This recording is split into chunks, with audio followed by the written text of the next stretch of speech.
आज हम लोग पढ़ेंगे प्रश्नावली 6.1 का क्वेश्चन नंबर 2। वह सबसे छोटी संख्या ज्ञात करें जिसे निम्नलिखित संख्याओं से गुना करने पर पूर्ण घन प्राप्त हो जाए।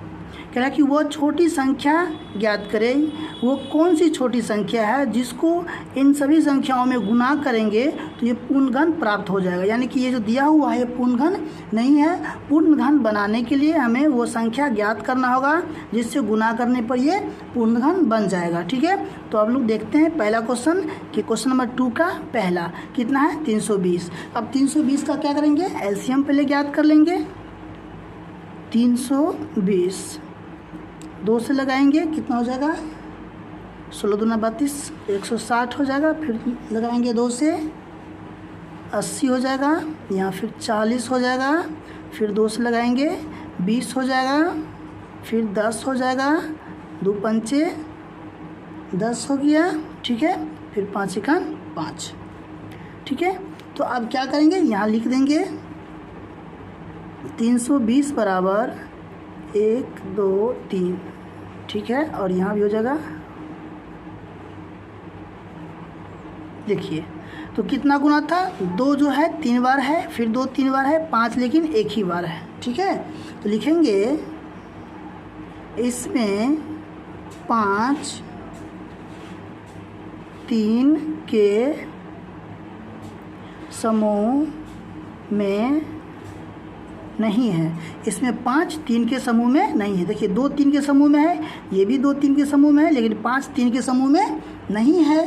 लिखेंगे अतः, देखिए 3 के समूह में कितना 5 कम है, 2 5 कम है, एक ही 5 है। अगर 5 गुने 5 रहता तो ये क्या हो जाता, ये पूर्ण घन हो जाता। तो लिखेंगे अतः 5 गुने 5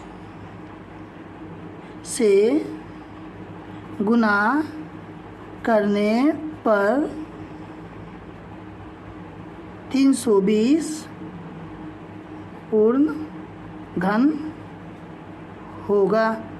यदि 5 गुने 5 से हम गुना कर देते हैं तो 320 क्या हो जाएगा, पूर्ण घन हो जाएगा। ठीक है, तो अब यहाँ देखिए गुना कर देते हैं।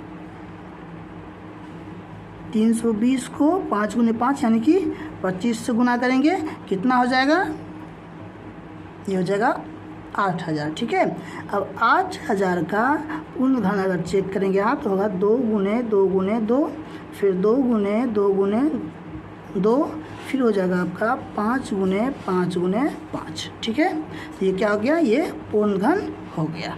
अब यहाँ लिख देंगे अतः अभिष्ट संख्या 5 गुने 5 यानी कि 25। ठीक है, अब देखिए 2 नंबर, देखिए कितना इसमें 243। 243 का 3 से लगाएं 81 हुआ, फिर 3 से लगाएं 27 हुआ, फिर 3 से लगाएं 9 हुआ, फिर 3 से लगाएं 3 हो गया, 3 का 3। ठीक है, इसको लिख दिए 3 गुने 3 गुने 3 गुने, फिर 3 गुने 3 लिख दिए। ठीक है, इसमें देखिए इसमें 3 3 के समूह में नहीं है, ये 3 3 के समूह में है, लेकिन ये 3 जो है 3 के समूह में नहीं है। अतः 3 से गुना करने पर 243 पूर्ण घन बनेगा। तो यहाँ देखिए ये 3 पुर गया, लेकिन ये 3 जो है 3 बार नहीं आया, तो इसलिए एक बार फिर से गुना अगर कर देंगे तो क्या हो जाएगा, पूर्ण घन हो जाएगा। तो यहाँ पे क्या किया, गुना कर दिए, 243 को 3 से कितना आ गया, 729 आ गया। ठीक है, इसके बाद यहाँ फिर ऐसे दर्शा देंगे 729 को 3 गुने 3 गुने 3, फिर गुना में 3 गुने 3 गुने 3। ठीक है, लेकिन अतः अभिष्ट संख्या 3। ठीक है, अब देखिए 3 नंबर क्वेश्चन। देखिए 3 नंबर कितना है, 675। 675 को 3 से लगाएं 225 हुआ, फिर 3 से लगा दिए 75 आ गया, फिर 3 से लगाएं 25 आ गया, फिर 5 से लगाएं 5 आ गया, 5 एकान 5। यहाँ इस तरह से लिख दिए 3 गुने 3 गुने 3।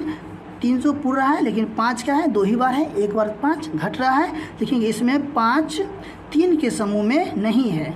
ठीक है, अतः 5 से गुना करने पर 675 पूर्ण घन बनेगा। ठीक है, तो अब इसको 5 से गुना करके दर्शा देंगे। देखिए 675 को 5 से गुना करेंगे तो कितना हो जाएगा, 3375 हो जाएगा। 3375 को लिख देंगे 3 गुने 3 गुने 3। ठीक है, और 5 गुने 5 गुने 5, अतः अभिष्ट संख्या 5।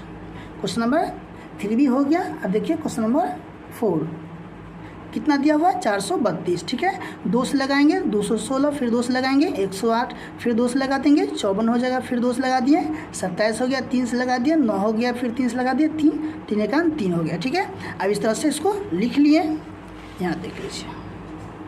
अब देखिए यहाँ जो है लिख दिए 2 गुने 2 गुने 2 गुने 2 गुने 3 गुने 3 गुने 3, ठीक है। अब देखिए ये जो 2 है 3 के समूह में है, ये जो 3 है ये भी 3 के समूह में है, लेकिन ये 2 अकेला है, ये 3 के समूह में नहीं है। इसमें लिख देंगे इसमें 2 3 के समूह में नहीं है, अतः 2 गुने 2 से गुना करने पर 432 पूर्ण घन बनेगा। तो 432 को 4 से गुना कर दी, कितना हो गया 17 28। अब 17 28 को लिख देंगे 2 गुने 2 गुने 2, फिर 2 गुने 2 गुने 2, 3 गुने 3 गुने 3, ठीक है। लिखेंगे अतः अभी संख्या 2 गुने 2 यानी कि 4, ठीक है। इस तरह से क्वेश्चन नंबर 2 कंप्लीट हो गया। अब हम लोग पढ़ेंगे नेक्स्ट क्लास में 3 नंबर क्वेश्चन। तब तक के लिए धन्यवाद।